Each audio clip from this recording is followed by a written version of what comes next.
Right, Craig, we're going to move on to Jackie Brown. Mr. Tarantino's take on blaxploitation. Well, sort of, but not quite, but sort of. There or thereabouts. If it was blaxploitation written by a white middle-aged author, then yeah.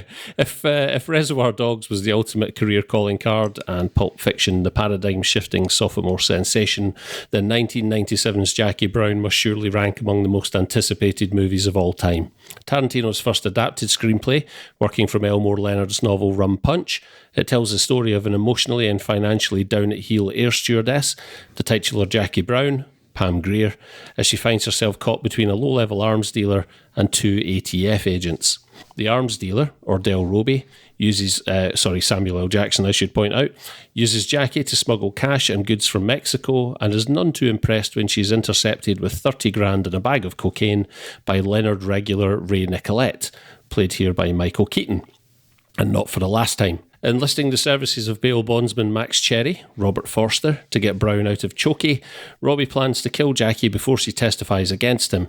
However, Brown is nobody's fool, so after thwarting the attempt on her life and striking up a friendship with Cherry, she sets about devising a scheme to rob Ordell of $500,000 in Mexican savings he's planning on bringing into the country.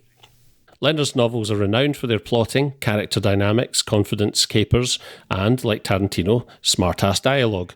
So on paper, it looks like a good choice for Tarantino to dip into that well for his first adapted work. Viewers at the time, however, came out of cinemas broadly disappointed at the change in tone, sedate pace, and relative lack of shock factor they'd anticipated from what was now very much the Tarantino brand.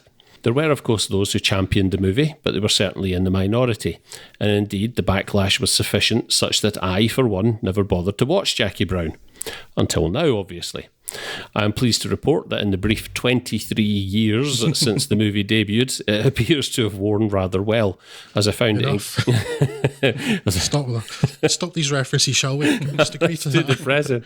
As I found it engaging at a character level in a way that Dogs and Pulp were not, and a pretty obvious indicator that QT was not a one-trick pony. Central to the discussion around the movie's release was the casting of Grier and Forster, which to my recollection felt like something of a stunt at the time, but in less cynical retrospect, more a function of the director's cachet, enabling him to cast the people he wanted to tell the story of Jackie Brown in the most authentic way. It really was a smart choice, because both the leads inhabit their roles in a way that feels immediately comfortable, their convincingly world-weary demeanour and easy chemistry a real treat from the off. Forster in particular is effortless in his seen-it-all-before portrayal of the bail bondsman, with a surprisingly sentimental edge we hadn't really seen in a Tarantino movie before, or, come to think of it, maybe since. Make no mistake though, this is Grier's movie, and, while perhaps the least traditionally thespian of the main cast, with their support she nonetheless commands the screen convincingly and with quiet, powerful dignity. It's been a long time since I read Rum Punch, and until I watched this movie I hadn't realised it was actually an adaptation of that. But as I recall it, this is exactly how I'd imagined the character of Jackie to be. While the pace is certainly very sedate, I'd argue that Pulp Fiction in comparison perhaps only seems less so because it's punctuated frequently by myriad memorable scenes. Nothing about Jackie Brown shouts, "Look at me," in quite the same way, but rather than being to the movie's detriment, it helps maintain focus on the characters, who are, in the main, much more rounded and believable than perhaps we'd become accustomed to by this point in the director's oeuvre. Sure, there are still the peripheral players who seem to be there mainly to service Tarantino's fascination with the minutiae of pop culture, but here they are kept suitably in check, and there are no 10-minute digressions into discussions about foot massages, painfully overwrought Bible recitals, or the perceived value of milkshakes.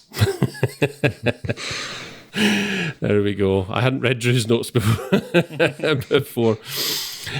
This is most assuredly Tarantino's interpretation of another artist's work, and he's had the good sense to trust the source material over and above all else.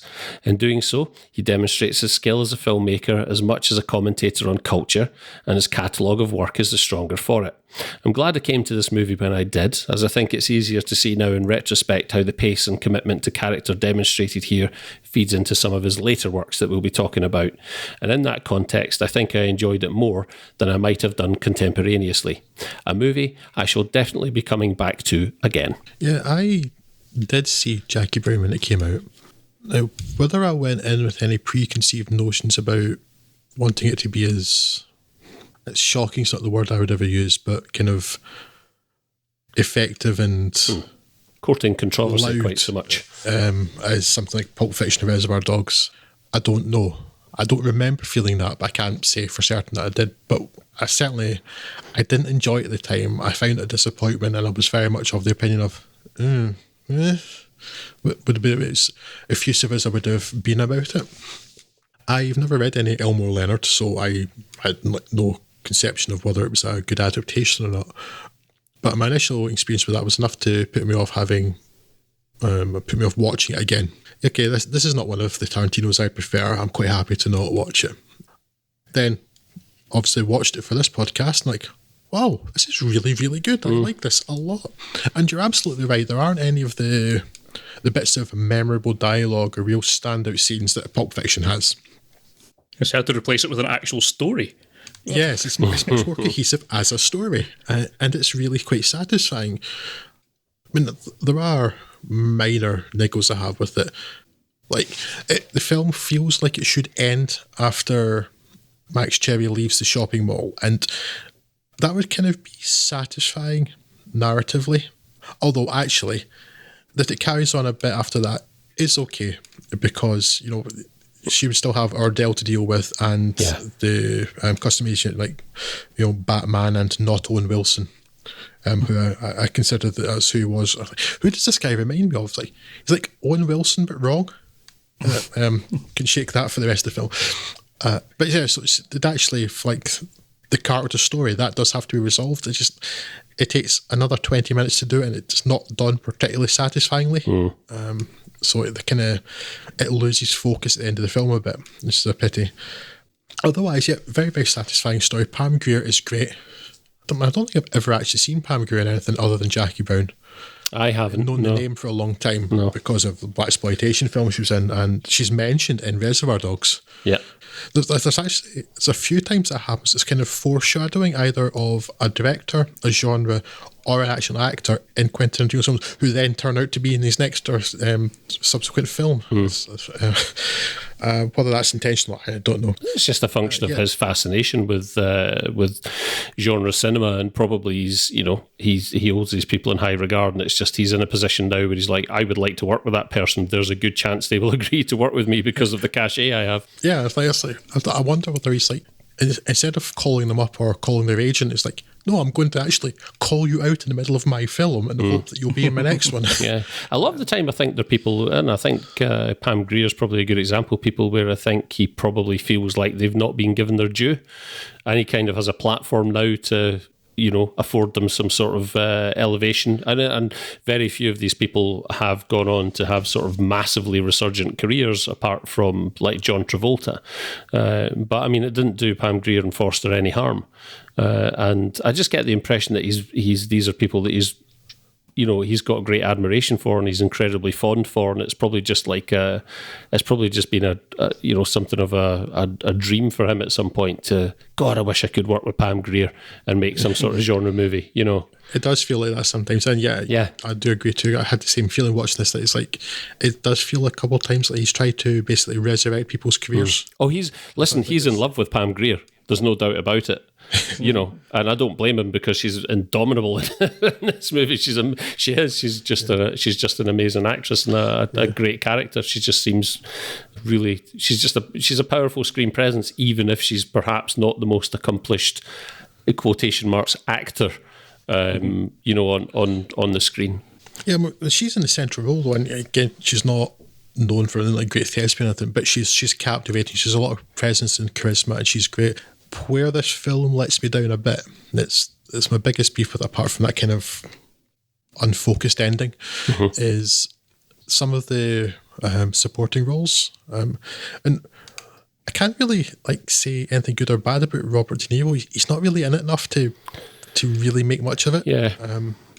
But Bridget Fonda is, not good in pretty much anything she's been, apart from maybe Lake Placid. So yeah, she's not great. She doesn't have a lot to do, but she's not particularly appealing. But I am reminded by this film that I hate 1990s Michael Keaton. It's weird, because basically anything Michael Keaton's been in since 2010, I want to see twice as much of him. But 1990s Michael Keaton was rotten, and I did not care for him at all. I was going to say, ultimately, I guess I'm in the same boat as Craig. I was convinced I'd seen Jackie Brown, and especially when I started watching it, realised, despite owning this for 20-odd years, no, I haven't actually seen Jackie Brown.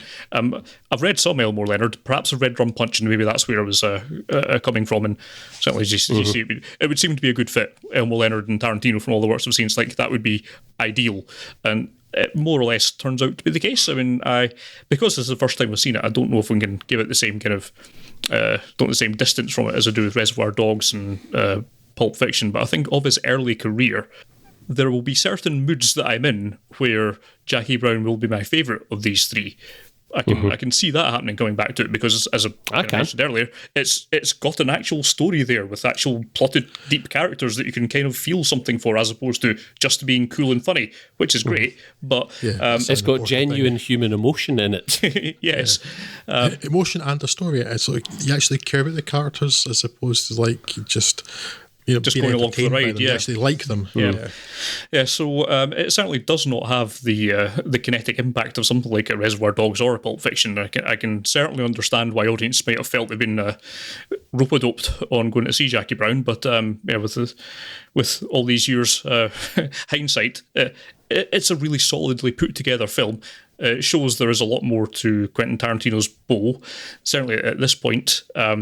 Whether he went on to actually fulfill that promise, I'm not quite so sure. We're going to get into his wilderness years, I think, in a bit.